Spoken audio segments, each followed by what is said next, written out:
ان احنا نخلع فكره الثقافه من مفهومين انا شايفهم ان هم غلط.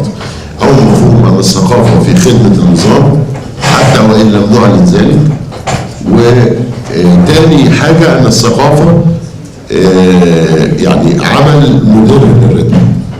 يعني دي نقطه ان هناك وظيفه لشخص اسمه مثقف، ده مش موجود في العالم للاسف، والاثنين مرتبطين ببعض. يعني استودعت وظيفه المثقف على حتى تظل الثقافه مرتبطه بالنظام وليس بالدوله. يعني بقى عندك واحد بيشتغل اسمه مثقف، ده مش موجود. في مخرج سينما، في كاتب، في دي مهن. هذه المهن لما تخش في النشاط الثقافي عاده بتخش تطوعا.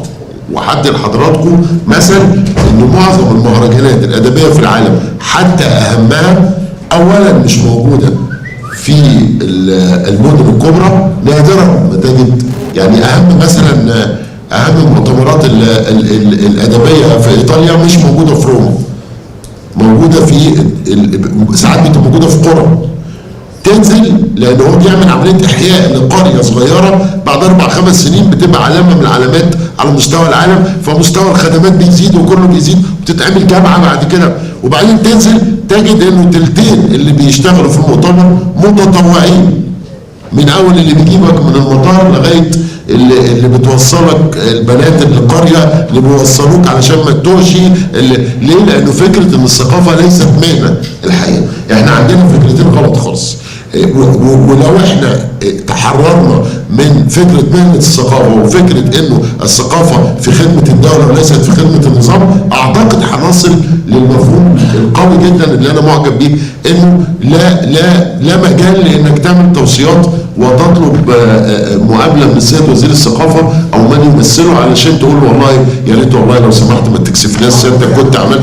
لا لا، انت زي ما عملت في الاعتصام وفرضت اراده المثقفين وفرضت اراده بالنيابه عن الشعب المصري، المفروض تعمل ايضا في كل ذلك. المفروض انه ده ما تبقى، واتمنى ان يكون في كمان مع الطلبات مش التوصيات او الطلبات اللي طالعه من هذا المؤتمر، اتمنى انه توصل للجنه الدستور، لان في اقتراحات وجيهه جدا يجب ان ينص عليها في الدستور.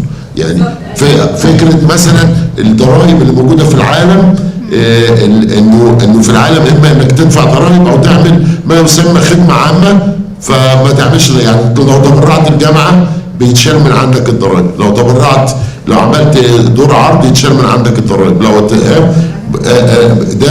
دي حاجات تتعمل في الدستور مش في القوانين. يعني الاتجاه العام بتاعها يتعمل في الدستور.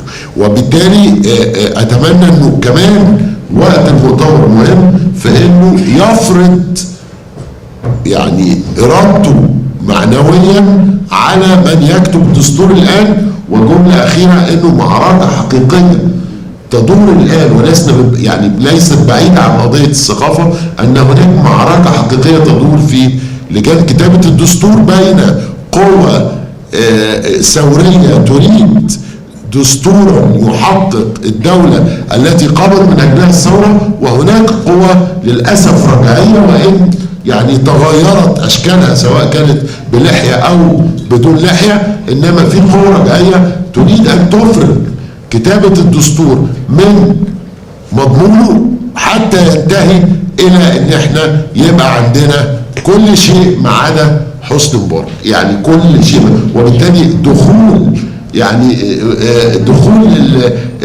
هذا المؤتمر زي ما بيقولوا أهل القانون كطرف أصيل في قضية الدستور، أعتقد إنه ده شيء مهم جدا وفي وقته. شكرا جزيلا.